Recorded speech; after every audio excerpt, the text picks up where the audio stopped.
I'm Austin Legg, and I hold the Guinness World Record for fastest 10K with a 100-pound backpack.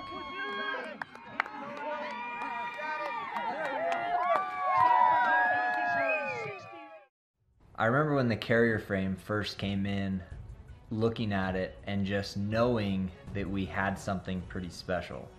And as I was looking at it, I wanted to come up with a way that was creative to really push the boundaries of how we could test this new frame. And it was about at the same time that a coworker sent me an email of a story of a woman from Canada who had just broken the world record for the fastest 10K run with a 100-pound backpack, and she was actually using our F1 mainframe pack. And everyone's familiar with that pack and everybody loves it, and we get a ton of good feedback. And looking at that really just inspired me that, holy smokes, this is the perfect opportunity to test this new frame in a way that nobody else has done before. Once I made the decision to chase down this record, I turned a ton of focus towards designing the best setup for this carrier frame. And I settled in on the J2SD spike duffel with the utility panel that comes with the carrier frame. I thought that this offered the best ability in terms of being comfortable, durable, stable, and ultimately low profile. I didn't want just some big cumbersome pack that was going to jostle around every time I ran. And one of my biggest concerns was that I'd train with 100 pounds in my pack for 4 months and ultimately weaken the webbing and the straps and the buckles, and then on race day have something give out and break. But knowing the quality of products that we make, I knew I could push this thing as far as humanly possible and it wouldn't give out on me. And sure enough, that was something I never had to worry about.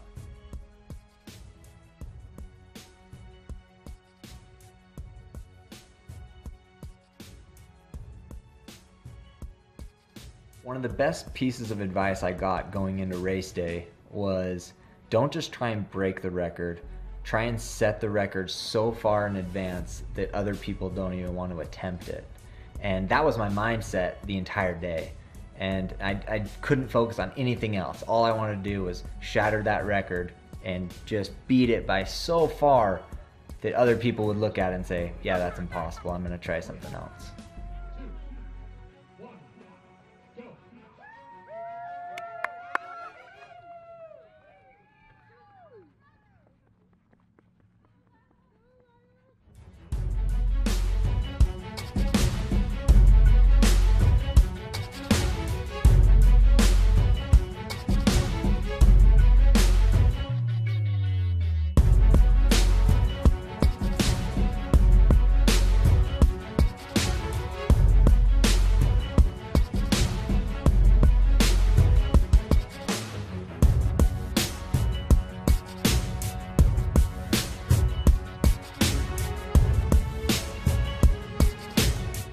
During the race, I almost passed out twice.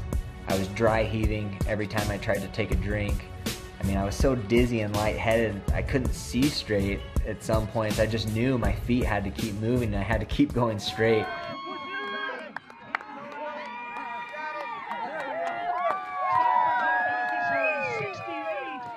Ultimately, the previous record was 1 hour and 25 minutes, and I was able to break it by 17 minutes and set a new world record of 1 hour, 8 minutes, and 3 seconds. And we are at H Hour here at the Heart of the Dragon, Falcor Defense, and you are watching and/or hearing, depending on your medium, the Behind the Flame with our special guest Austin Legg, the ruck pack humping extraordinaire. Who, if you haven't seen this video, just did a world record attempt, or sorry, world record at doing the 10K with a 100-pound ruck. It's really impressive. But before we get going, we want to thank our sponsors, Kinsey's Optics. That's some really nice glass. Bang Energy, always keeping us on the straight and narrow for John. He gets a little too excited sometimes, so that's all right. 221B Tactical. Mark Bell, Slingshot, which is keeping us in shape and keeping us ready for that beach bod for next summer. And Taurus, which always makes a really pretty impressive firearm. They always do this pretty well. Later on, we'll be doing a giveaway, Eberle rifle stock, or Eberle rifle bag, excuse me. It's a pretty sweet getup. If you ever take a chance, hop on their website. It's a really incredible gear. John, what'd you think? Thank you, Aaron. Phenomenal. God, I was watching that video on the intro, and I'm really excited about our guest today. This is some fun times here. We got a guy coming on today, and I want to go around the horn quick and thank you, Aaron, for the intro. D. Mitchell Designs with his fucking wires everywhere and shit hanging all over the place. He's got this Skype going. Secretly, you love it. Secretly love it. And of course, Austin Web Designs. He's got his headphones on because he's tired of me giving him shit.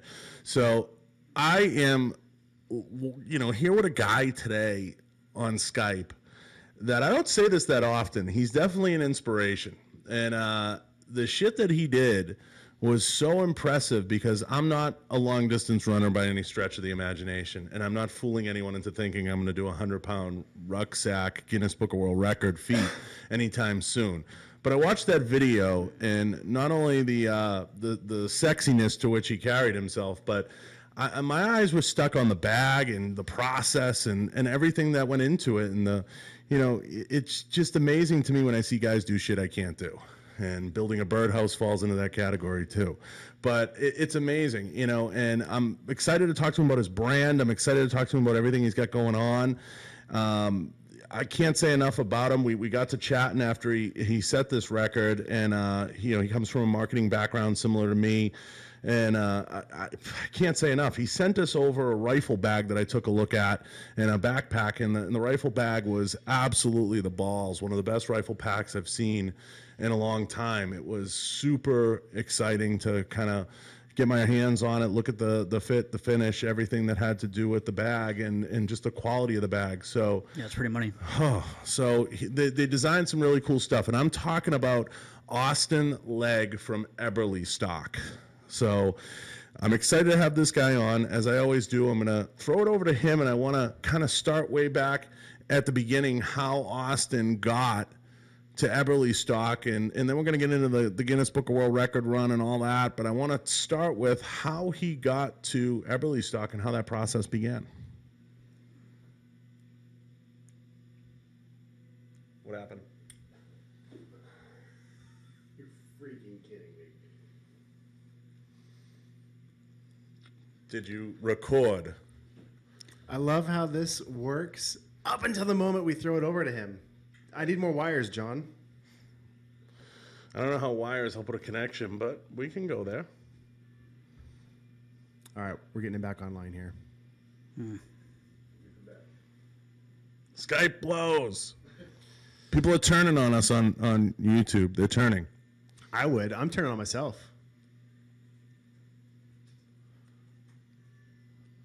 We lost him for a second. We're still on YouTube, right? We're still live. We're still broadcasting. We're still broadcasting. Yeah. To everybody on YouTube while we're, I'm sorry too. To everyone on YouTube while we're getting Austin back on, it was just a little snafu. Sometimes the signal, I don't get it. We got to do like some type of signal. Yeah. Maybe we got to go hard connection. Can we go hard connection? It's not even that. Yeah, we've got all the gigs, we have all the gigs. We're trying to get all of the wires, all of the internets. I blame D. Mitchell. I blame myself. We'll get him back. And everybody on YouTube, we are giving away, let me get into that real quick while we wait for Austin. We are giving away the Eberlestock rifle bag. It is a badass bag. I believe it's a $400 value. I can have Austin Web Designs check into that. I think it's a $400 value. And we're going to stuff that with some Falcor swag. So to everybody on YouTube, if you want to win that bag, do me a favor, guys. The last couple podcasts, please leave us reviews and put your IG in the review, and also take a minute to share as many of the YouTubes as you can onto your Facebook feeds and everywhere else. So we're really looking for as many shares as we can. We pick our winners based on the shares and the reviews. I know Austin Web Designs is going to be doing $350 $350 value yeah. is the MSRP. I know we're going to be doing another giveaway based on the reviews, and we have him back. There he is, the man of the hour. He's back. Yay. So I already did this big fluffing intro. I'm not sure if you heard it. I heard it. It was Okay. amazing. So I'm going to throw it over to you, Austin, because I want you to get right into it. Tell me, first, let's start with the personal. Tell me how you got to Eberlestock, what brought you to that company, and then we'll get into the Guinness Book of World Records run and all that and the brand. But tell me how you know, a little bit about your personal journey and how you got to where you are and what makes you passionate about working with this company. Yeah, so it's pretty interesting, man. When I was 21, I was in college. I was going to Boise State University, and I was working in prisons. I worked at the Idaho Maximum Security Prison. I was a correctional officer, and I thought law enforcement was my path. And so I was getting really into that and did that for quite a few years. And eventually, you know, I'm a young kid at this time. I promoted really fast, and I was like a 23, 24-year-old kid, and I was in charge of a maximum security prison, you know, 500 inmates, 40 staff. And I remember kind of being overwhelmed at one point and just being like, holy cow, like, is this really what I want to be doing? You know, I'm young, and here I am, like, almost in an admin position. And I'd kind of gone away from all the running and gunning of, you know, being a young, new correctional officer in a prison. And so I kind of had to reevaluate things and see, you know, is this really what I want to be doing? And I loved prisons, and it was a ton of fun. I learned so much about myself and really grew as a person, but it wasn't what I wanted to be doing forever. And I was really passionate about the outdoors, about hunting and fishing and hiking and all those things. And so I decided I needed to get out of prisons and get out of law enforcement, and I wanted to pursue, you know, kind of that field in the outdoor industry. Well, on my resume, it basically looked like, you know, prison experience, SWAT operator, blah, blah, blah. Like, really all I was good at was punching people and shooting people with less lethal munitions. Like, that was pretty much it.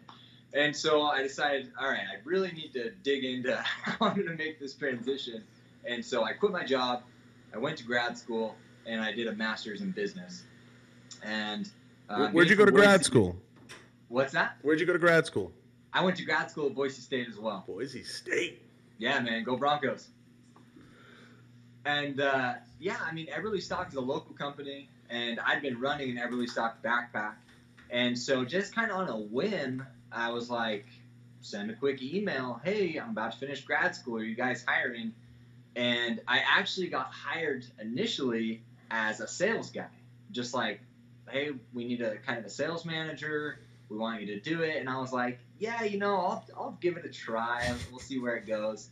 And probably a day or two later, so I'm brand new. I've been with Eberlestock for a day. And the owner's like, hey, the guy I was going to hire for the marketing position fell through. Do you have any interest in marketing? And I'm like, are you kidding? And so I worked here for a day or two and landed my dream job. So, yeah, here I am, the marketing director at Eberlestock. So, yeah, I love it. It's amazing. You know, it's funny. First of all, your nickname should be the Warden. That's what we're going to go with. I like it.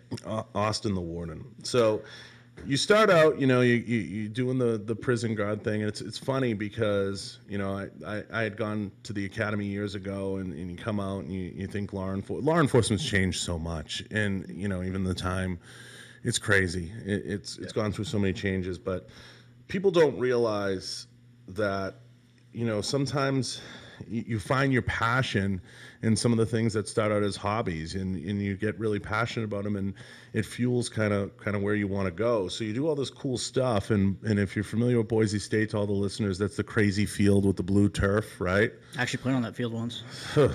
So Boise State gives some of the D1 teams fits, but go Broncos for sure. You get out of graduate school and you're passionate about all these things. You get into the marketing role. And did you have any idea how you wanted to do this, or was it just like, here I am and now what? Yeah, I really didn't. The big takeaway, and really why prisons was so valuable to me, was it kind of changed my perspective to where, being a young kid in such a huge role at the time, I really learned how to kind of adapt and change quickly and make, those critical split-second decisions and kind of all those things that you can't really learn in college or in school. Mm. And so when I came into this marketing position, granted there were two very different fields, I'm doing a lot of the same things, right? I'm looking at the market and having to make, kind of quick decisions to either plan ahead or react to certain things.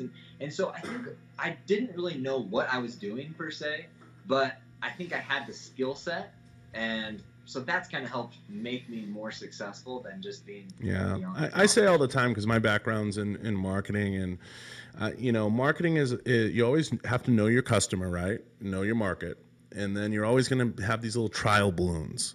And you always hope that you're going to open new markets, right? You always hope you're going to kind of help your sales department by opening a new market and creating new opportunity for them. And that's what successful marketing departments are good at, is how do I conquer new mediums and give my sales team new places to sell? Like the common question is, where do you want to see your bags? Well, I want to see them everywhere, right? I want shelf space in every store. And sometimes the product isn't for everybody, and that's a little, long-winded. But I think for the most part, you always hope that you can get a couple of your ideas to hit, and if they hit, you're gonna have a good year. And if they don't hit, it's like back to the drawing board. But if you have a quality product you believe in, it makes working in marketing a lot of fun. Am I right?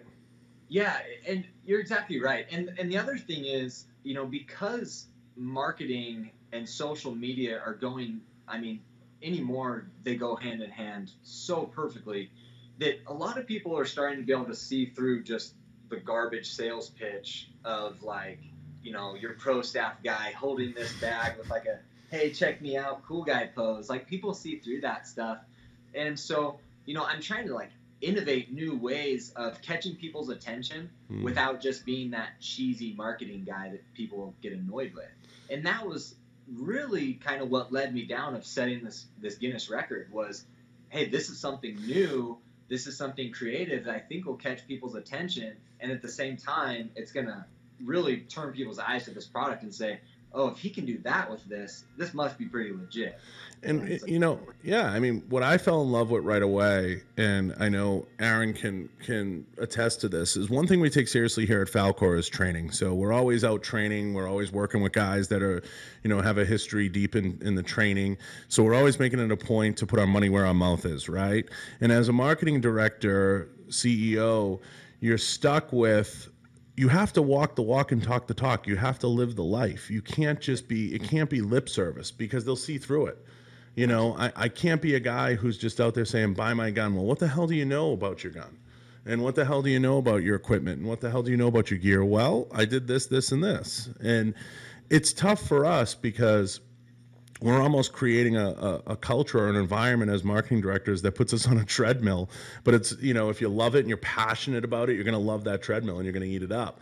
So I totally love where you're taking Eberlestock in that direction, where you're saying, I'm going to put my money where my mouth is, and I'm going to do this rucksack. And Aaron, you were in the military. You know better than anybody what it's like to put 100-pound pack on and go out there and go miles. Yeah, but not record attempting it. Fortunate or unfortunate for me, you were in the Army, correct, Austin? No, I wasn't. No, I went straight to the law enforcement at 21. Oh, okay, awesome. But yeah, my experience was as far as like humping large amounts of gear was like up in the mountains of Afghanistan. So I didn't have that the luxury of not having to do like a world record attempt. I'm going to leave that to tough guys like you. Yeah. Speaking of which, what I just want to kind of jump into it. So, what was your thought process on attempting that and accomplishing that feat? That's pretty impressive. Yeah. So it's really kind of an interesting story. We just designed this new frame, and the frame came in, and you kind of saw it on the video. Like, that's actually the true story. I didn't embellish that to make a good video. I'm looking at this frame, and I'm thinking, what can I do to basically prove this is legitimate and to innovate a new way to market this. And as I'm doing that, I'm kind of thinking this over for a day or so, and somebody sends us an email totally out of the blue. And it's like, hey, you guys need to go online and check this girl out. Her name is Morgan. Like, check this girl Morgan out. And so we look it up, and she is awesome, just super fit, super active, and she's using one of our backpacks to break this Guinness World Record for the 100-pound 10K for a female. And so I get in touch with her, and I'm chatting, and she's kind of telling me about the record and stuff, and I'm totally hooked. I'm like, this is the coolest thing ever. I don't think you can build or design a more legitimate test for a product than something like this. And I had so this is in June, and in the end of May, I just finished up a solo backcountry hunting trip. So for those of you who don't know, it's basically you're by yourself for several days out in the wilderness. You have everything on your back, your camp, your food, your sleeping bag, your tent, everything. And you're looking for animals. And then if you harvest something, you pack it all out yourself. And so I was on a bear hunt, and I eat bears. It's one of my favorite things to eat. I love spring bear hunting. And so sure enough, I killed this bear, and I packed the bear and my camp out probably 4 to 5 miles. And I had to estimate my pack was about 100 pounds, going up and over these big hills and stuff on my way out. And so when I heard about this record, I was like, probably a little more confident than I should have, was like, oh, I could do this right now. I just packed this bear out. I know I could do this. And so the end of June, when I find this record out, I actually signed up for a race July 4th, like a week later. And I was convinced I was going to break the record a week after hearing about it. And it turns out when you want to break a record, there's actually quite an application process that takes a long time. I had no idea. So there was a lot I learned. But yeah, that's kind of what got me down that path. So thank you, Morgan. Yeah, isn't it funny, Austin? And I don't think you have to look far to find out at Falcor that training is extremely passionate to us in terms of even just lifting weights, cardio, running, doing all those different things, making sure our body is squared away to do the things that we're doing. I mean, our owner is in the gym every day at 4 a.m. with me. Aaron's training all the time, whether it's jujitsu or weight training. We all take training extremely seriously here. But isn't it funny to see all the fitness the last couple of years coming into this world and how important it really is? I mean, really, you were in law enforcement. I mean, really, the market's changing. I mean, if you're not squared away and you don't look the part, I mean, shit, you're dead on arrival. Yeah. No, you're absolutely right. And, what I love about, I think, where the fitness industry is going is people like to see, I use the term hybrid athlete. People like to see that, big gym body guy who's really strong in the gym, and he also looks good, but yet he's really functional. He can run, he can play sports, he can do all these things, he can do jiu-jitsu, he can go on a 5-mile run. And I love that. I think we're seeing more and more people develop like a well-rounded fitness portfolio, and I love it. I think that is so great, and our industry really needed, the fitness industry really needed that, because you were getting too much of one thing, and then it just kind of got stale. Well, people were giving me when I first started down that path, people gave me a ton of shit. They said, oh, he's just a weightlifter, oh, this, that, the other thing. And I said, well, I said, what do you guys want? You know, what other industry can we go into where things like firearms and the outdoor culture, it's so accepted. There's such a cross section there. Stop being so closed-minded. We talked earlier about opening up markets. It opens up a whole new genre. And to be quite honest with you, as sponsored athletes, pro shooters, faces of industry, it's so cool to bring in these new, exciting, fun companies, whether it's Bang Energy, whether it's Monster, any of these brands that folks have come to know and love. Do we not want those dollars in these industries? Do we not want those people associated with our brand? Do you not want them buying your bag? Yeah, no, exactly. And you're right. I think people are realizing that fitness can really go into any aspect of your life. And it really doesn't matter. And I will defend this on blue in the face that even if you're an 8-to-5 businessman, which I guess I kind of fit in that category now, you know, if you're an 8-to-5 guy, you're not 8-to-5, a doctor, whatever, you will benefit in your life, in your job, from being fit. Like, that's just a fact. And I think more and more people are starting to accept that and realize that. And I love it. It's awesome. Yeah, no, and I try to explain, our ownership, luckily, is young, vibrant ownership.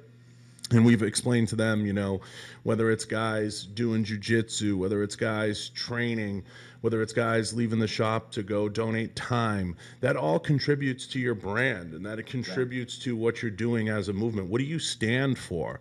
And, you know, I say you're not an 8-to-5 guy because anyone who takes the time to go out and train for something like that and a company doesn't recognize it, they're crazy. They're freaking crazy. I'll say it for you. I know you might not want to say it to ownership, but they're fucking crazy. It's absolutely important, and it contributes. And if you had 10 employees like that, you'd have a better company. It's truly important. Now, not everybody can do it because there's a mindset component. And how do you prepare your mind to go and do what you did? Yeah, you know, that really, you know, I'm glad you brought that up because that was more important than anything. And, you know, the last really couple years, and it all kind of started back in the prison systems, was the ability to, you know, turn certain things off or turn certain things on in your mind has really just changed my life. You know, I'll just be honest, changed my life. And this was one of those things where, you know, even going back to the very first time I attempted, it was July 4th, and it was about, you know, 4 or 5 in the afternoon. So the hottest part of the day on July 4th, the hottest day of the year. And it's about 105 degrees in Boise. I get my pack on.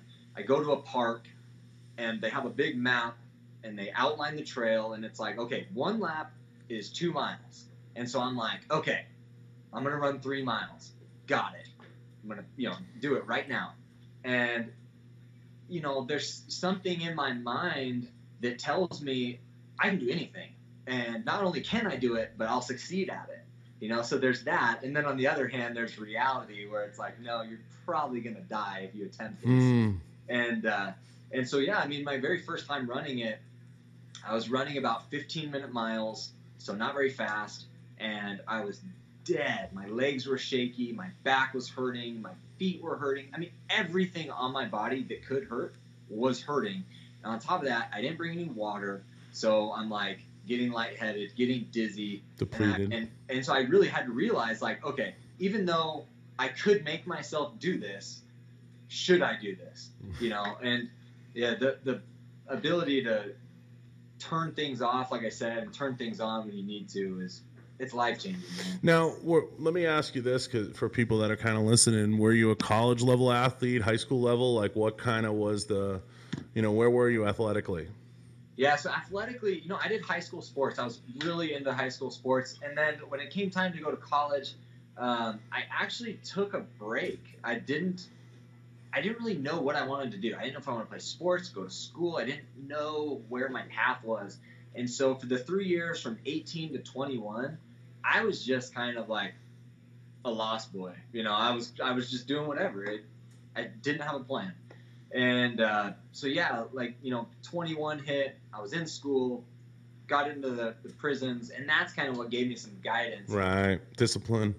Yep. Sure. Narrowed my focus back down. And you know, I keep bringing that up, but, like, the truth is, you know, mentally, I don't think there's a place that can build a more mentally strong individual, right? I'm sure there is, but the truth is, every single day, you're walking with individuals who are basically, murderers and gang members and all these things, and you're hearing multiple times a day, hey, when I get out of here, I'm gonna find you, I'm gonna kill you, or I'm gonna rape your wife and make you watch, and then I'm gonna kill you, and all these things, and there's not much you can do about it, right? You just kind of have to sit there and be like, all right, dude, like, yeah, you know what? Google me. I'm pretty easy to find. Here's my address. Yeah.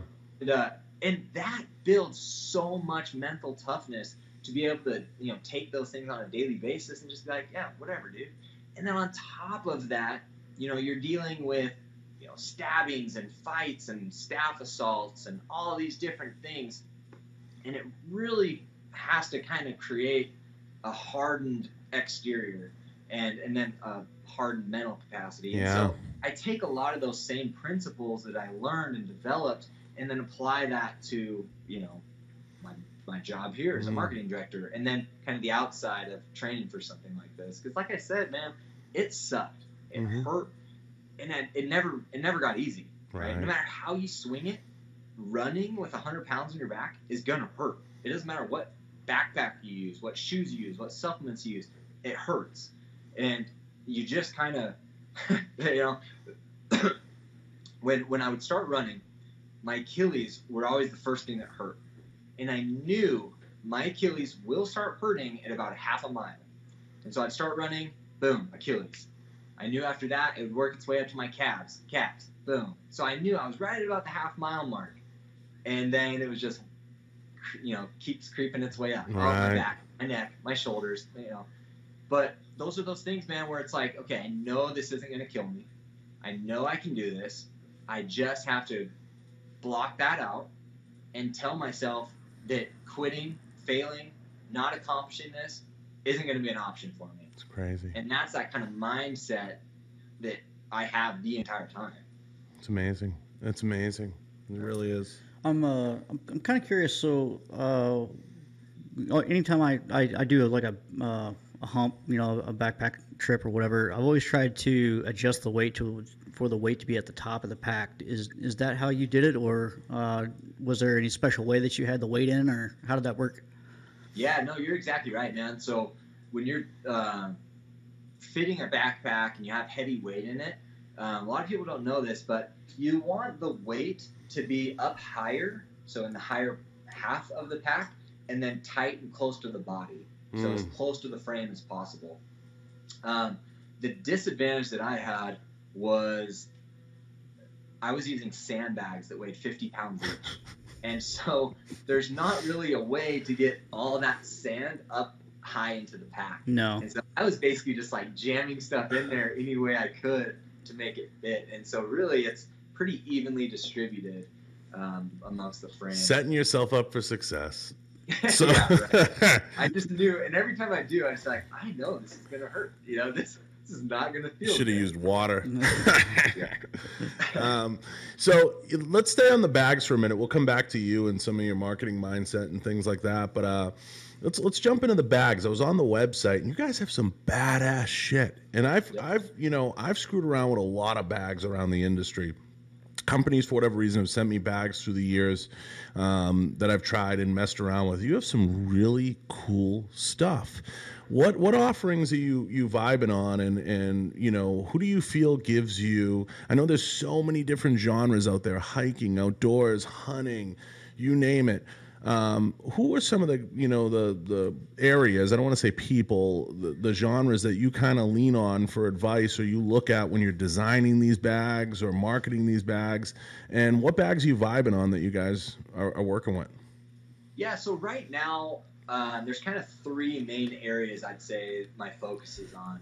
And there's the hunting market, hunting as a whole in general. And then there's the military. I won't even say military and tactical. I will specifically military. And then kind of this EDC, everyday carry tactical group. Guys like who are just, your average white collar business guy. I want to try and fit him in that EDC group, because there's a lot of guys these days who, maybe picking up a gun for the first time, want to be carrying a gun to work, and don't really have a good way to do it or really know how to do it safely. And so we want to, kind of expand that market, and then also the military and hunting. Yeah. I mean, that EDC market's an interesting one. You have so many different people lumped into it, and you're trying to cater to a lot of different folks. It can be trying at times. I know there's other companies out there I won't name that get into it in a almost slicker way, but maybe less accessible and less advantageous to actually drawing or using the bag in an effective application. I'm trying to choose my words carefully so I don't name companies, because we love everybody. But for the most part, you guys seem to blend a really nice functionality of the bag. When you're testing bags out and your team's looking at stuff, and I've been in Grey Ghost, I've been in Tactical Tailor, I've been in some of the different facilities around the country that work a lot with nylon. How are you guys, give me a little insight into the testing and how you guys are taking stuff to market and what goes into that. Yeah, it is quite a process. So everything starts as a sketch. Well, I mean, it starts as an idea, right? So I'll give you an example. Just not that long ago, I was talking about, hey, I want to design a sling type pack, right? Just a single click button in the front, a sling style pack on the back, and something that could fit an AR pistol or 45, 1911, something like that. So it's like a go bag essentially. Yeah, something very small and compact. And so, boom, there's the idea. So we kind of start drawing up some sketches, what it could look like, where the zippers would be, where the buckles are. And, we'll kind of compare some ideas and be like, hey, what do you think of this? What's the functionality? And then once we all kind of, there's a couple of us that are involved in this process, once we can kind of come to an agreement of like, yeah, you know what, something like this could work, then it's, okay, so what materials do we make this out of? And so then we start looking at materials, and that's one area where there's a ton of options. Mm-hmm. There's so many options with material. Mm-hmm. But one thing about Eberlestock is we pride ourselves on being extremely tough, extremely durable. People describe our stuff as being like bomb-proof. And so, we steer away from using ultra light, people are like, man, this new material is so lightweight. But it's like, yeah, but if I brush up against a cinder block, is it just going to shred?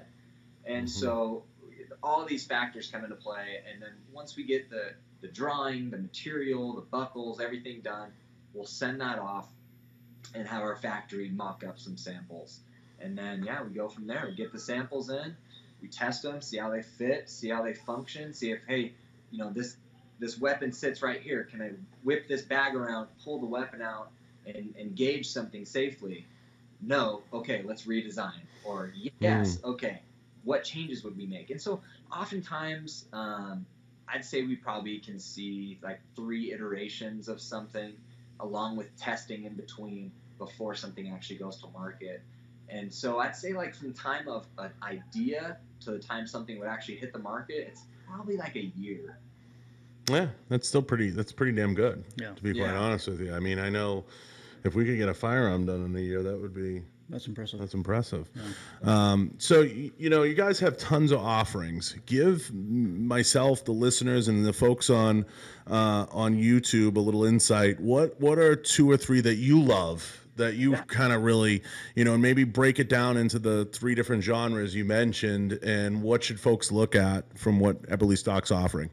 Yeah. So this bag right here, this is the Gunslinger 2. This is our most popular, probably our most popular bag that we sell at all, but definitely on the military side. So, we can talk, history a little bit later, but we actually have the patent on this built-in scabbard. So this scabbard is completely sewn into the pack so that a rifle can sit inside. And, the reason we did that was back when we first went to war in Iraq and Afghanistan, snipers were being killed at a rate higher than anybody else. Mm-hmm. And so our owner, who was in the Air Force, flew A-10s and really active kind of with JTACs and things like that, saw that and was like, I have to do something about this. And so he designed this backpack with the sewn-in rifle scabbard so that snipers could put their guns in it, cover it. You know, it has a big buttstock cover, so you can completely cover this rifle and keep it out of sight from the enemy, so they can't identify who the snipers are. And so because of that, this bag, so that was early 2000s, 2004. And so this is still one of our best-selling bags. And we'll tweak it and innovate it and redesign it a little bit. But really, this is kind of one of the things that if you were to ever hear about Eberlestock, this is one of the bags that we're known for. On the hunting side, the main frame and the carrier frame, the one that I tested in that video, that's kind of where the future is for us. You have a platform that's a frame, and it's all modular, so you can build it however you want. From a 1-day hunt to a 10-day hunt, you can build it all based off of this one frame. And it's pretty cool because it gives people the option to just customize their backpack however they want. And so I think that's where that industry is going. And then on that EDC side, my everyday carry bag is one we just designed. It's called the F5 Switchblade. I think you guys actually might be giving one away. I don't want to speak too soon, but I did. I might have slipped one in the mail for you. But yeah, the F5 Switchblade pack, I absolutely love. It can fit an AR pistol inside. It has a hidden magnetic rifle sleeve or a handgun sleeve in it, so you can have a rifle on the inside, a pistol against your back. It's super comfortable. I love those 3 packs. I mean, I think we got a pretty good thing going. I think you have a great mix. I was messing around on the website when we first spoke, and then after. And I think you guys have a great mix. We actually, again, we're really intrigued with the large rifle bag, and a lot of people overlook a large rifle bag. We don't here because obviously we make a 300 Win Mag Petra that always seems to get everybody's attention, and we're always looking at different bags and different ways of storing those rifles because it's hard to find stuff that fits our 6.5 Creedmoor, our Alpha or Omega, and Petra. But you guys make some really cool functional stuff, and I use a term with my guys all the time: does it make sense? And that's a term I use over and over again because I'm a KISS method guy, keep it simple stupid. So I always say, does what we're doing make sense? Does this make sense? Because it's very easy to go off the rails, and you know this better than anybody, and start designing some stuff that's like way too James Bondy, way too overly tactical, or overly hunting and outdoorsy, and you don't need 14 areas for your hydration tube to come out. You don't need 47 pouches. You need stuff that makes sense, and is it functional? I think a lot of that goes into my mindset, and I'd imagine a lot of the same goes into yours when you're designing stuff. Am I right? 100%. 100%. I'm constantly saying to myself, oh, this would be just the coolest thing of all time. And then, I'll take it to, my team and be like, what do you guys think of this? And they'll be like, who would use that? And I'm like, that's a good point. I might think something's the coolest bag of ever made, but if nobody else thinks, or it doesn't fit any of our markets, like, nobody's gonna buy it, and what's the point? So you nailed it. Oh, absolutely. And let me ask you this, on those lines of making sense, because I'm constantly doing this, whether it's at a fitness show or at a tactical show or outdoors show or hunting show, whatever it is in our industry. I'm always looking at other brands and looking at what they do and how they market themselves and how they create an aura around their brand. Are there any companies or any folks you look at and you're like, damn, I really like how they're doing it, or I really like their thought process? I mean, I'd love for you to name a couple names. It doesn't even have to be in your field, but what goes in, because I do it and I tell people all the time. I mean, I'd be remiss to say if I wasn't now at this point looking at you guys, looking at folks like that I love. Of course, I mentioned Tac Taylor and how they do their rifles and how they do their marketing, especially on the Grey Ghost side. I look at a lot of different folks and how they put themselves out there. And, like we're sponsored by Bang Energy Drink. They're the extreme, right? So they have like 900 dancers and they're going crazy, but they're really selling energy. And that's what I look at. I'm kind of like, wow, they're really selling it, 9 stages and people everywhere. Who do you look at and who do you vibe on as a marketing director that kind of catches your eye? Yeah. So in all honesty, this is the 100% truth. We, as a brand, have kind of made it not a rule, but just kind of an unspoken thing that we're not going to look at people within our industry. And we do that because there's only so many ways to design a backpack. And the worst thing to do is for us to design something and have it be influenced by another company, and for people to see that and think, well, you guys just copied, Mystery Ranch. And we don't want to do that. We want to be innovative, and in our designs, we want to be original. So we actually do not look at anybody else in our own industry. We don't want that influence creeping in on our designs. So to answer your question, though, I look a lot at, do you know the company Cool? Yep, of course. Yep. Yeah.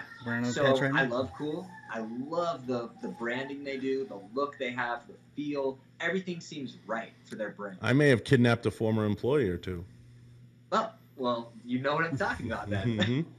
And another good one is Arc'teryx. I love Arc'teryx and what they how they brand, how they look. And so, I'll pull up our website and say, hey, is this the look? Like, is this what I want people to see of us? And it's not. It is not. And so we've been in the process of completely rebuilding and redesigning our website. We've, done a ton of things because those guys are such good examples. And then, like I said, man, I want people to think of Eberlestock as the forefront, bag designer in the military EDC hunting market. If you look at our website right now, you're not going to get that impression. We know that. So. Yeah, no, it's you're always doing self-evaluation, and you're your own harshest critic. I'm the same way. I'm always looking outside the industry. I use a line with my guys all the time, and they hear me say it over and over again in the marketing department. Stop showing me the old Google. Show me the new Google. I don't want to see old shit. Stop showing me the cheesy 511 ads. I'm all set. You know what I mean? I don't want to see guys in 14 pocket pants drawing a pistol out with Joe Secret Service shades on and a puffy button up. I'm good. I want to see something that's more conducive to the guy walking in the gun store making that rifle purchase. I want to see jeans. I want to see T-shirts. I look at a lot of different brands. I mean, even the guys over at Slingshot at Mark Bell's company are really good friends of mine. I look at a lot of stuff they do because they got into an area, lifting straps, wraps. That was a saturated, overdone market. I mean, everybody had played that game. And they came in, burst onto the scene, and kind of took it over. They became like the premier company for that. That's what I look at. Who comes onto the scene? For years, everybody's, kind of treated Pepsi like a herald, around marketing circles, or because they were able to become, a competitor to Coca-Cola. We look at stuff like that. Who is a real viable competitor? Look at Under Armour, how they came onto the scene. They were a darker, harder, edgier Nike. Everybody was like, whoa, I want to wear the Under Armour. These guys are fucking badass. I mean, just their campaign around that whole click-clack when they would walk out to the field, you were like, fuck, man, I got to get some Under Armour cleats, and I need the shirt.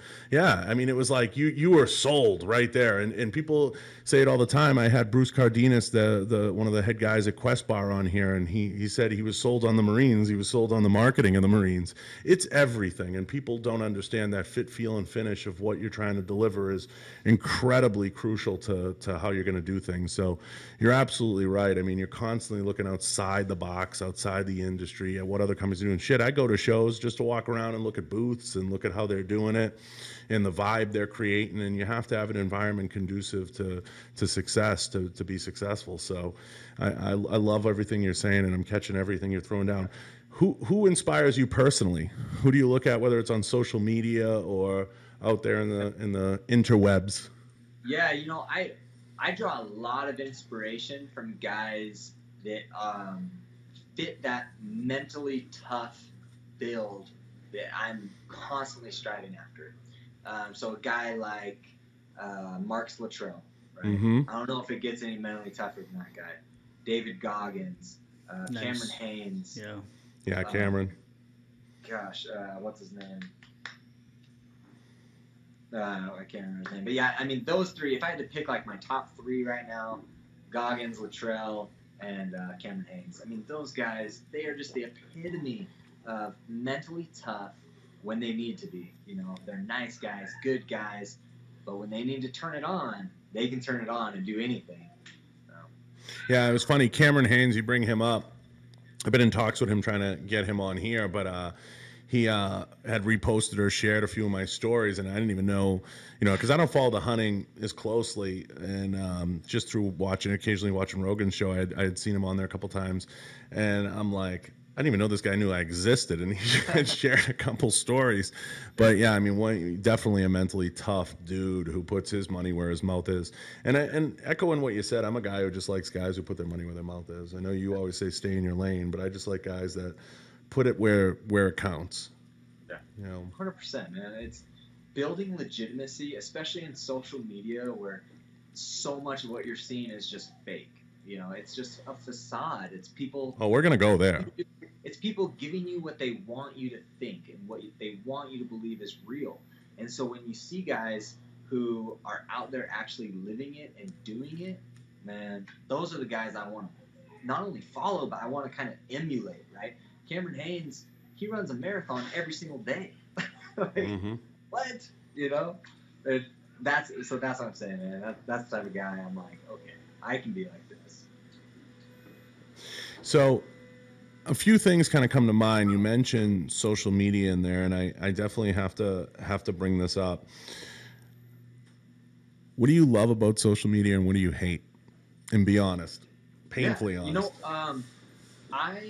I hate. I mean, everyone hates the drama of social media. I mean, that's easy one. That's low hanging fruit. I have made a commitment that I'm not going to get wrapped up in that stuff. When people get on my page and they start hating on me, I don't even read it. I don't even care. I do not care. It doesn't affect me. And so, I mean, that's an easy one not to like. But the biggest one that I don't like is just the time commitment. I don't like the time commitment that it takes. That, when I'm at home, I'm having to jump on and check and see, like, oh, did this get posted? Is this cool? Is this getting liked? I hate that. And so I'm trying to do a better job of structuring my time to kind of keep it at work. And when I leave work, leave social media work there too. But what I do like about it is I actually draw a lot of inspiration from social media. Guys, whether they're hunting or, like I said, the Marks Luttrells, David Goggins, Cameron Haynes, those guys, that type of inspiration really motivates me. I'm already really self-driven, but just that little bit extra I get from those guys, I love it. I look for that. So we got a question on YouTube. I don't want to ignore these guys. It says, I have a question. Who inspired you guys at Falcor and Aaron to get into your industries? And that's an interesting question. I will definitely ask it of you too, Austin. I mean, I can speak for myself. What inspired me to get into the firearms industry is I was running a consulting business, and I was running the marketing for about 6 or 7 brands at one point. And I had kind of been traveling the country training Daryl, and I was training all over, and I was doing these demos, and I was doing all this stuff and creating all this media for these different companies, because I wasn't sure, similar to Austin and a few other guys around the industry, I wasn't sure if I wanted to work in law enforcement full time. I was transitioning my career. I didn't know what I wanted to do. I had really had a passion for training and for participating and being involved with these different brands, and I just didn't know what direction I wanted to go in. So what inspired me, because you asked what inspired me, not necessarily who, was more or less to get into an industry that I felt like I loved my job every day and I loved my work. Now that I'm more in a full-time capacity role here at Falcor and Dracos at the shop, it's a little different. It's a little more, I would say, corporatized. I don't think people realize what I do on a day-in, day-out basis, but it's still very, very inspiring. I mean, yes, anytime you have to come to a desk every day, it's different than me being in my car traveling around every sandpit across the country to train and work with folks. But I was on a hellacious schedule, and I had just reached a point where I knew it was time. I don't know if I can speak for you, Aaron. I mean, what kind of prompted, I know you did the podcast the other day, but what prompted you to get into this business, Aaron?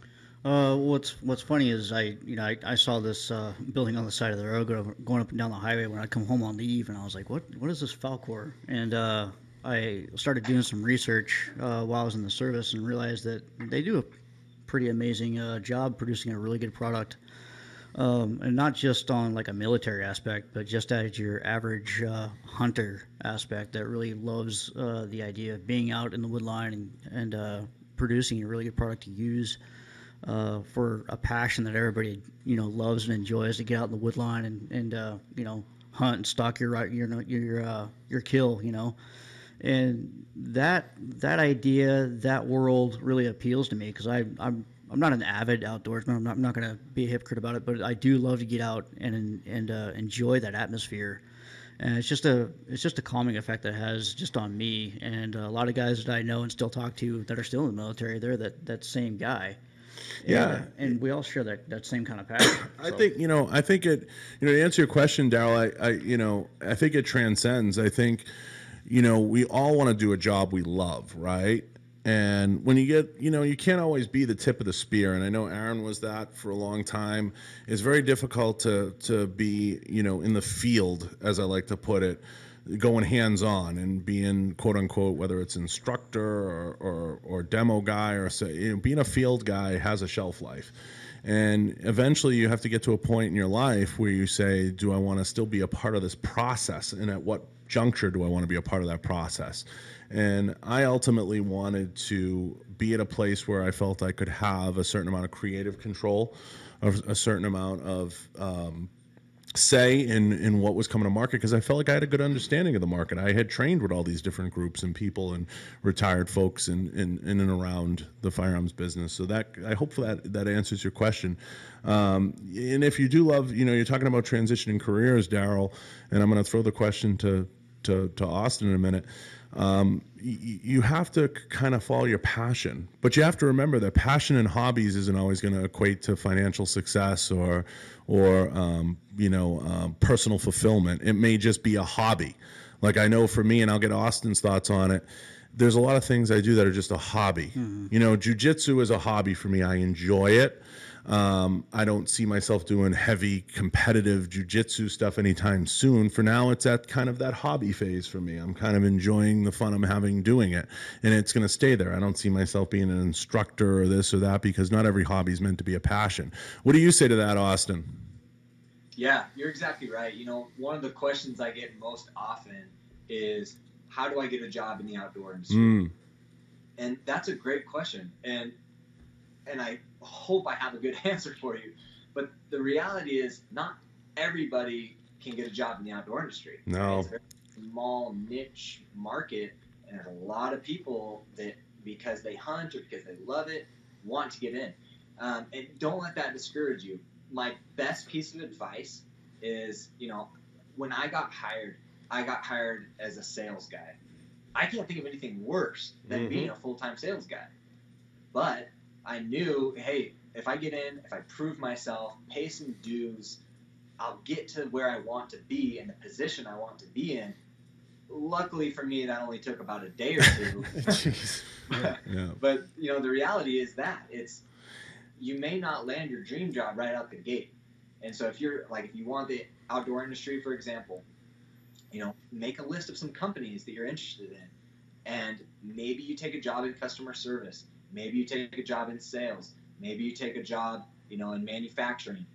But get in and start proving yourself and paying your dues. Sounds familiar. Absolutely, yeah. It takes time, and what people don't realize, and I'll pick on myself for example. And Aaron, I know, started out doing QC and working on stuff I'm sure he didn't want to work on, and we all started there, right? I mean, when I got out of the academy and I was trying to do FTO and trying to do all this part-time stuff, there wasn't. It was very tough road to hoe to work in law enforcement full time, and I was transitioning out of a career. My background originally was in finance. Similar to you, Austin, I had business background. I had gone to school, I went to UMass and Amherst, went to BU, and I was gone to the academy because I came from a blue-collar family, and it was, I need that city job, right? Got to have that steady paycheck or whatever. And I was kind of thinking and considering transitioning careers, and I had laid the building blocks to understand how to read a profit and loss sheet, how to understand finances, how to understand budget. People think my career was shot out of a cannon, but I was laying those building blocks along the way to where I had a certain breadth of knowledge in each space that I could, articulate myself. I was still a fiery, passionate dude, and I learned how to kind of curve some of that and be more patient and understanding of the process of the different things. And I was laying the groundwork. So to answer your question, Daryl, and I think this echoes Austin and Aaron's statement, is be patient. Lay the groundwork, set yourself up for success, but don't be afraid to sleep on a few couches and start in the basement. Some people don't have that ability to do that. A lot of us that got into this game, we started very young. I mean, my skill set was networking and working with folks and helping folks, and I really kind of found what, to steal Gary Vee's line, find what you're good at and do the shit out of it. And that's kind of what I did. I found what I was good at and I pounded the fuck out of it. And I just worked that angle. But it is a tough path. And if you do decide to get into it, I like Austin's angle. List about 5 or 8 companies and look at there's a lot of jobs out there right now. Don't be afraid to start out, stitching a bag together. If you're good and you're successful and you're a hard worker, people will see that, and people will see your passion, and people will see your fire, and you'll rise up quickly. I will tell you, just like the outdoors industry, the firearms business is incredibly difficult. And a lot of folks get into it thinking, I'm just going to shoot guns every day. It has nothing to do with that. You're not going to shoot guns every day. You're going to have some fun, but you're here to work, and it is a job, and it's going to, every hobby is going to become a little bit of a job. You may love the job, but it's going to become a bit of work, and it's not easy. And your Rolodex and your network is everything. Without that, you're nothing. You know. If I can caveat to that, I think the trick is to if you're passionate about it, instead of making the job, that you used to do like a hobby, you make it a passion.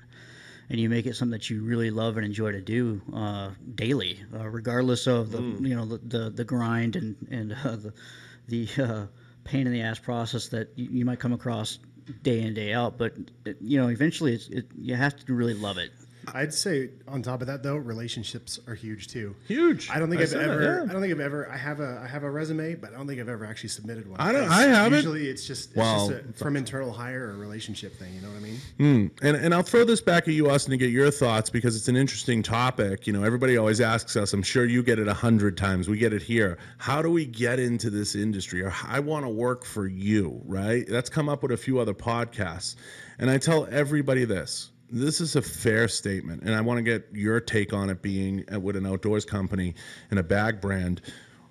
If you go to the range and you shoot on the weekends with your buddies and you're having a good time, don't get in the gun industry. Go to a few shows, meet some folks, talk to some folks, live the lifestyle for a little while, which the lifestyle is your actually, my coach used to say this, you've become a good football player when you stop watching the football games like they're a movie. You start analyzing them and you start looking at the plays. Start looking at the industry a lot differently. It's not about just going to the range on a Sunday morning, popping off 100 rounds and going home and say, geez, I'd love to get in the gun industry. That's like going on one ride along and saying, geez, I'd love to get into law enforcement. It's not an accurate depiction of what the industry is. I would suggest go to a few shows, talk to a few folks. We're all very open. We all don't have a ton of time, but talk to a few folks, visit a machine shop or two, see the process, and then do a true assessment if that's something you want to get into. What do you say to that, Austin? I give people the exact same advice, John. I tell people all the time, find a trade show in your area and go. Talk to people. Talk to as many companies as possible. Get to know people.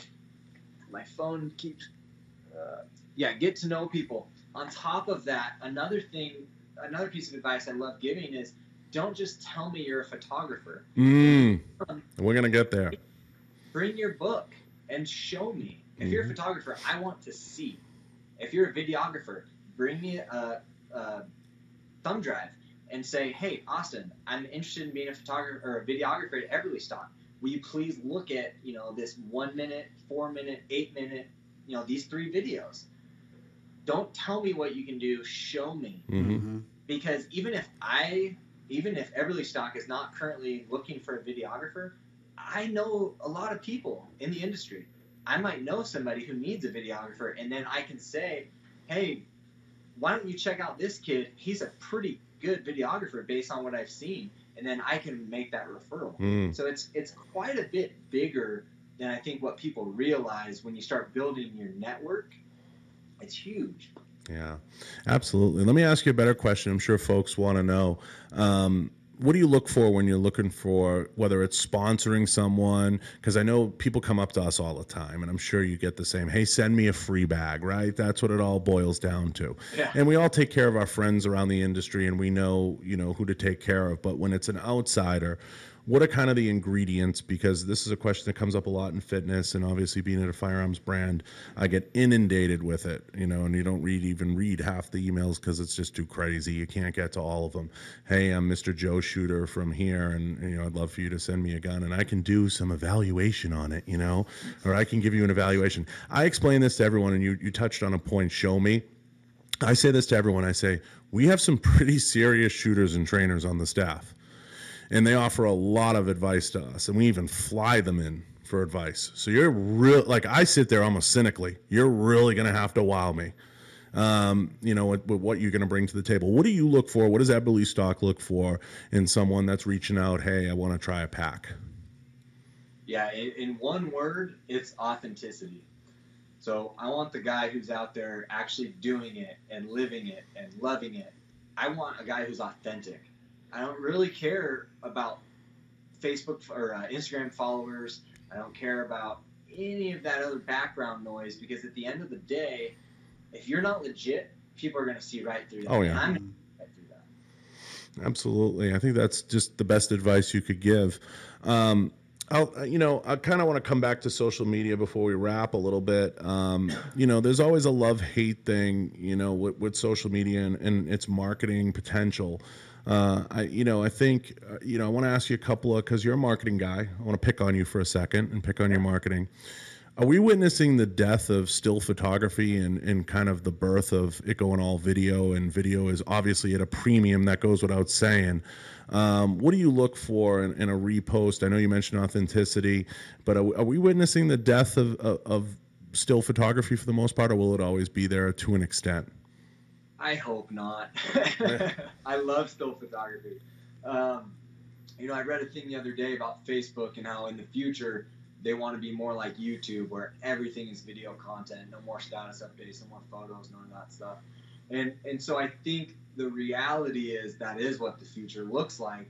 But I want to hold on to still photography as long as possible. Right. And the reason I say that is, there's a girl on Instagram who's a perfect example. I can't even remember her thing or handle, or I'd tell her to give her a shout out. But she tags Eberlestock in photos constantly, and she's from Sweden.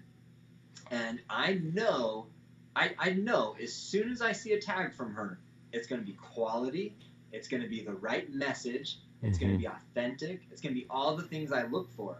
And I know that because of her history, like the things she's been posting. And when I see those photos, they're so good that it puts me right there. I can smell the smells, I can hear the sounds, feel it, right? And there's something about looking at a still photo and being able to do that I don't always want from a video. Right. From a video, I often get caught up in it. But sometimes with a still photo, I'm just like right there. Yeah, it's a good point. And I'm always hard on the photographers because for a while they kind of ran the business, so to speak, and now we're seeing that loosen up because I have a belief of where it's going, and I say that I said this on a few podcasts. You could do it now to an extent. You go on a smart TV, you can punch in Austin Legg, and you can pretty much see as much as that person wants to show you, right? So I believe where it's going is to a place where you're going to pretty much be able to see as much, almost like a reality TV show, as that brand wants to give you. And that brand's going to continue to want to give you more.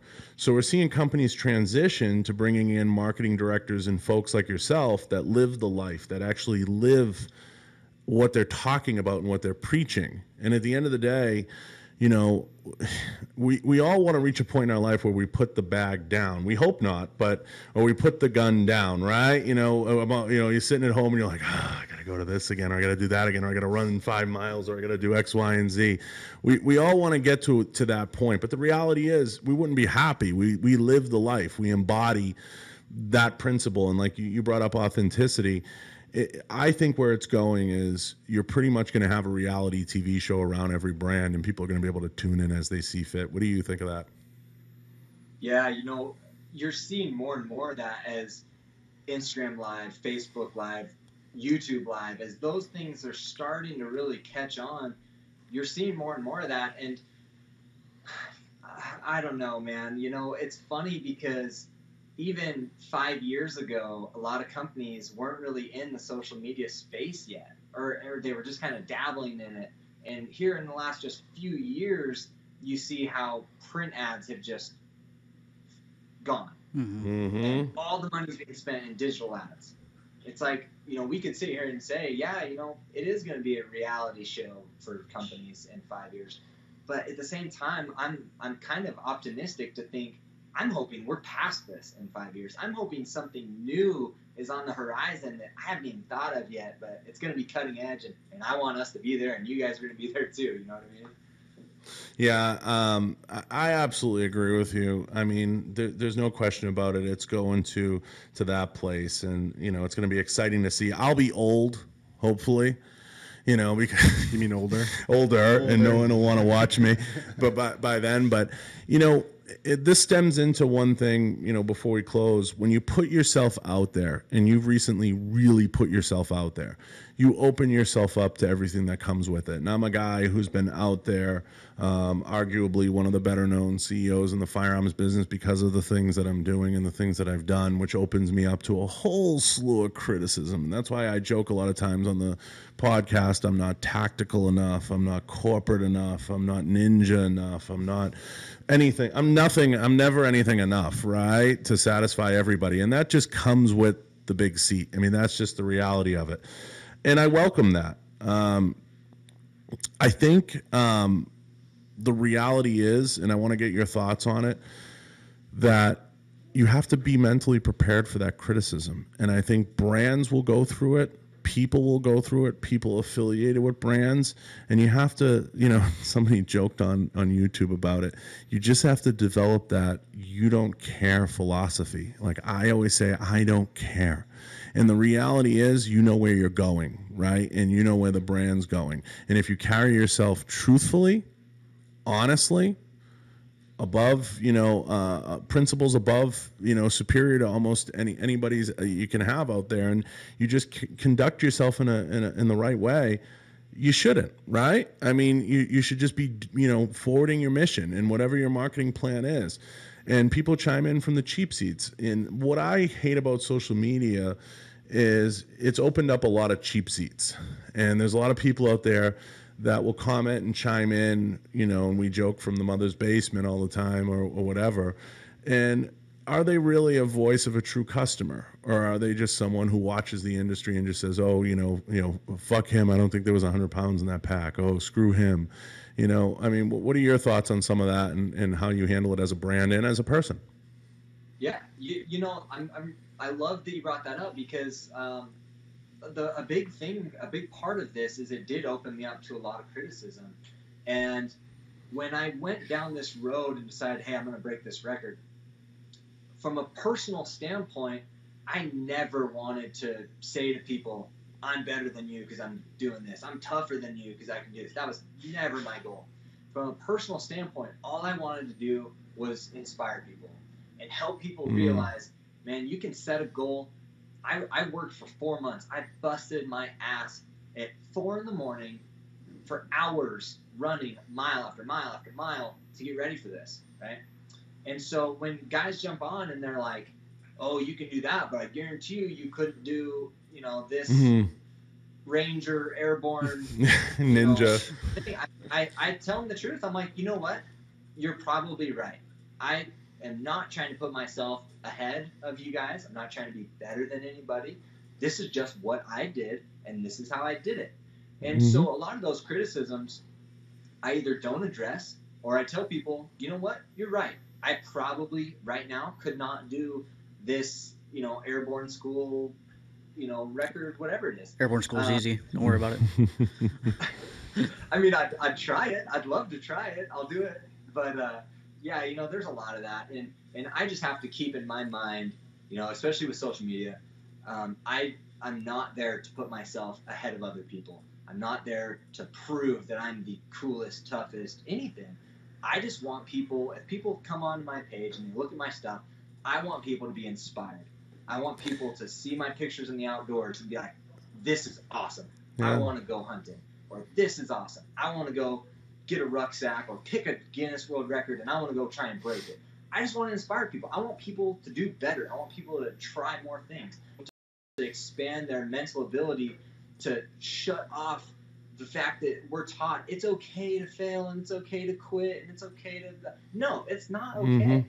It is not okay. It should not be an option. The thought of quitting should make you so physically sick that the second it comes into your mind, you get nauseous. You get mad at yourself. You get frustrated that you're weak. Yeah. That's the mentality that I have and I want to share with people. I love that. And yeah, that's all, you know, what it's all about. You know, and I tell people all the time, you never see The Rock not smiling. You know, just, you know, you put good vibes out into the world and you hope that good vibes come back. Of course, there's always going to be people that irritate you or irritate your brand or say, you know, this brand's better than yours or I'm better than you or I can do this or I can do that. You can't do this. And those are just very shallow, empty people that don't have the understanding of, I'm just doing my jam over here, bro. Just leave me alone. I'm just doing my thing in this corner. You know, you want to follow. You want to hit unfollow, don't follow. You know, and, you know, I get it. I totally get it. You know, there's one more good question that came across, and we'll start to wrap. Somebody asked, do we think compensation in still photos or in advertisements is, you know, taints the message? I don't see a lot of people paying people for print ads anymore, homie. That's from H Diesel 308. Are there compensated paid endorsers or athletes? Yes, there are. I've been one for years for different brands, and I'm sure, you know, you have, Austin. That exists. Do I think that taints it? Absolutely not, because here's what I would tell any company. If you want to, companies that come to me and they say, well, why should we pay you? Well, okay, if you believe in me and you believe in my message, why should I go to the range, pay for my own ammo, pay for the range fee, pay for the video person to come out and take the video of me all day and then cut that video and then use my likeness to sell more guns for you? Why should I be uncompensated for that?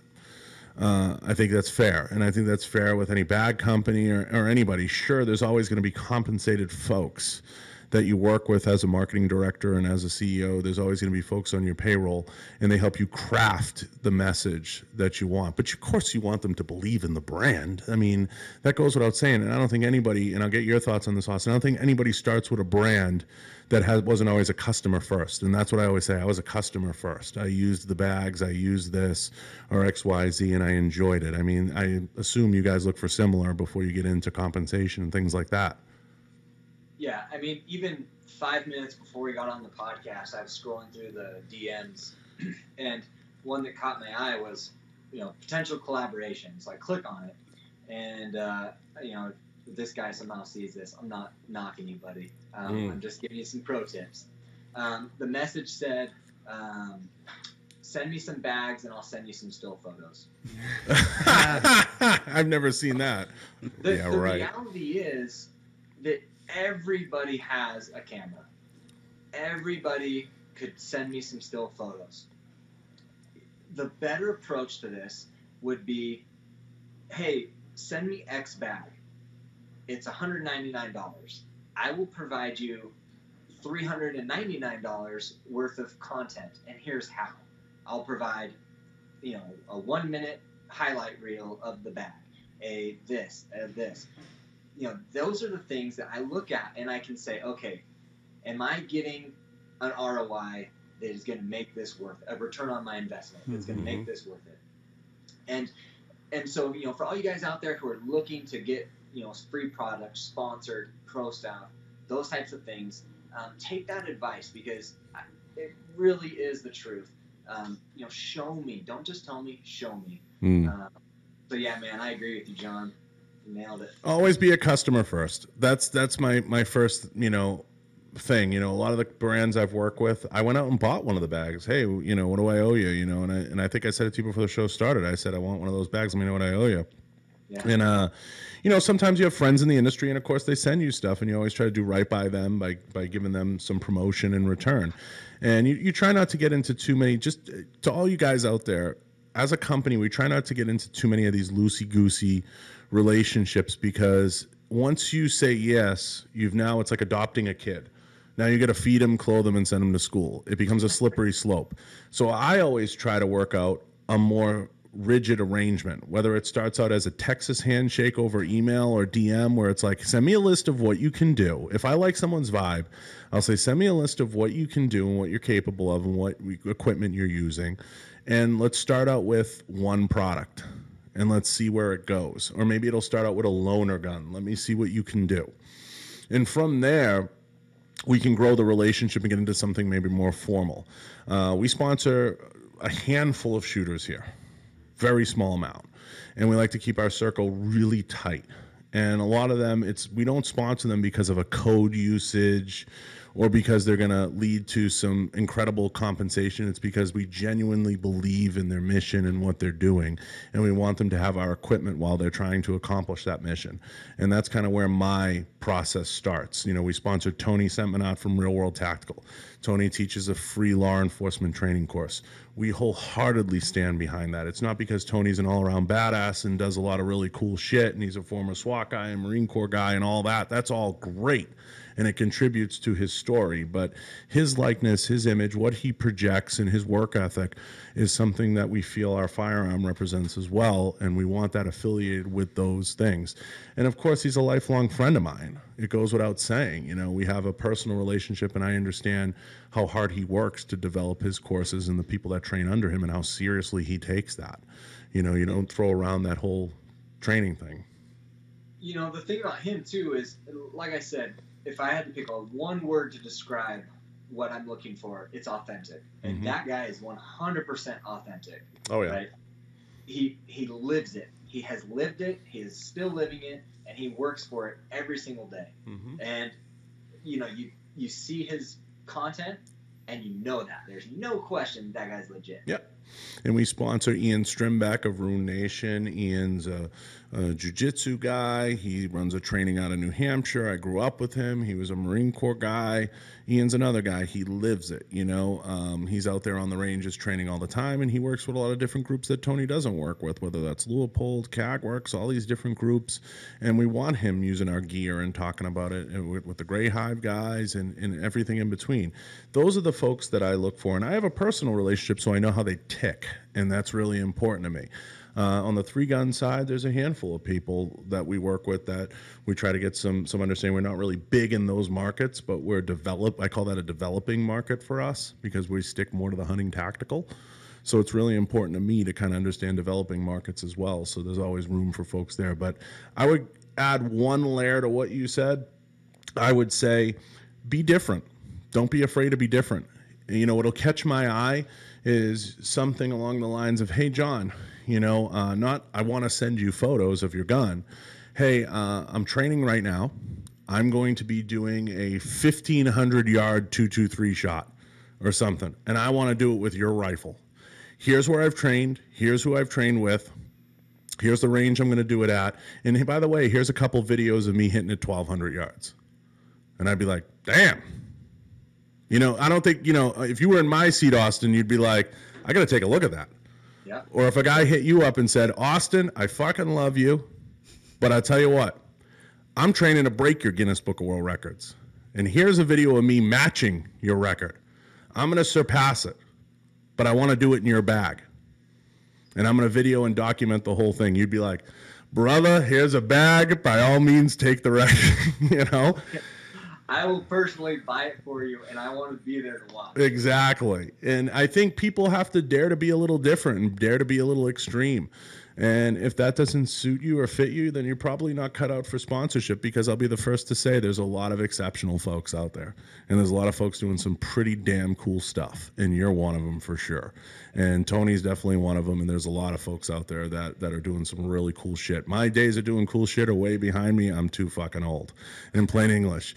So I loved chatting with you and definitely vibing with you. We went overtime. That's how fun it was. And I feel like we could go on and on. I want to go over the giveaway real quick before I kick it to you for where we can find you and find the bags and everything else. We are going to give away the rifle bag today, right now, stuffed with a bunch of Falcor swag. We got other stuff coming down the pike, of course. But today we're going to do the rifle bag, and we're going to stuff it with some Falcor gear. So to all you guys out there on YouTube and everybody else listening right now, I know it's a work day and people are shuffling in and out, but please share this video, share Austin's story and his thoughts, and do me a favor, head over to Behind the Flame on the podcast and leave a good review. Share us on Facebook, share us on Instagram, everywhere else. I want to throw it over to you, Austin. Where can people find you and where can people look you up? Yeah, so the company, we're on Facebook, Instagram, YouTube. It's all just Eberlestock. And then my personal, you guys can find me on Instagram. It's Austin, AUSTIN, Legg, LEGG. And follow along. I got some pretty cool things I'm planning on doing soon, so it'll be fun. Awesome. Can you give us any little sample of what you might be doing? Like you jumping out of a frickin' tank or running yourself over? What do you got going on? Ah, man, hot dog eating contest? I have been wanting to put together an adventure race. And I won't tell you all the details because I don't want some competitor to steal my awesome idea. But I want to put together one of the coolest adventure races ever done. And it would be from Boise to an undisclosed location, and everything would be off-road, off-trail, backcountry. Every time you cross a road, you get an hour time penalty. Oh, wow. It's going to be amazing. And so well, I'm writing a book right now. So. Oh my gosh. So count me out of the adventure race, but I'm more than willing to broadcast from the cheap seats or from the booth. I can hate from home, but count me out of the adventure race for sure. That sounds badass. Yeah, it's gonna be good. That's gonna be slick, and I'm sure there'll be bags involved. I could jump in one of the bags like Yoda. I could be there like carry you. Yeah, absolutely. I'm only about 240 right now, so. You've said a ton, and I really appreciate chatting with you, and I feel like this is the beginning of us chatting quite a bit here and there, and I'm always a message away if I can ever do anything.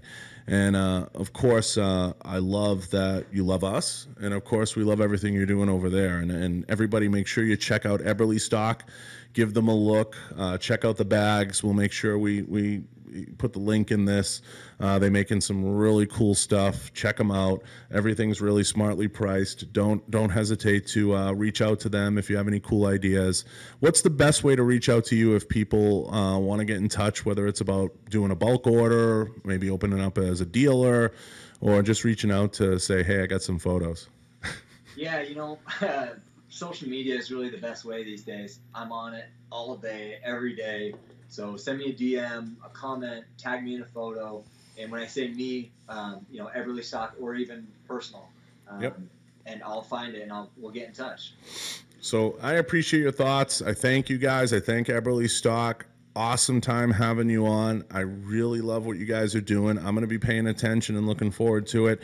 Any sales coming up? Any Black Friday? Anything people should be paying attention to? Yeah, I'm going to do it real big for Black Friday. It'll be all over our social media the next couple of days. So, yeah. So follow us and we'll let you know. So head over there. We'll be picking a winner after the show for the rifle bag and some Falcor swag. I'm going to throw it over to Aaron for closing remarks and housekeeping items. You're on. Oh, boy. Sponsors, any housekeeping, anything you got to wrap it? Thank you, Austin. And again, thank you for our sponsors, Kinsey's Optics, Bang Energy, 221B Tactical, Mark Bell Slingshot, the Awesome Pistols Taurus, and Eberlestock Austin Legg for joining us and speaking with us on this fine morning here in Montana. Absolutely. Anything else?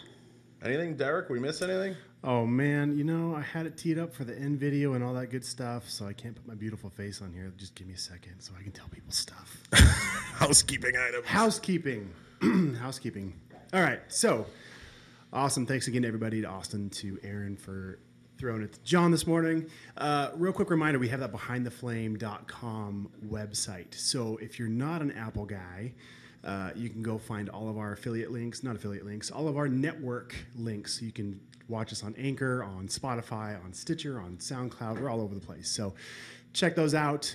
And that's pretty much it for today. So thanks, everybody, for watching, and we will see you next time.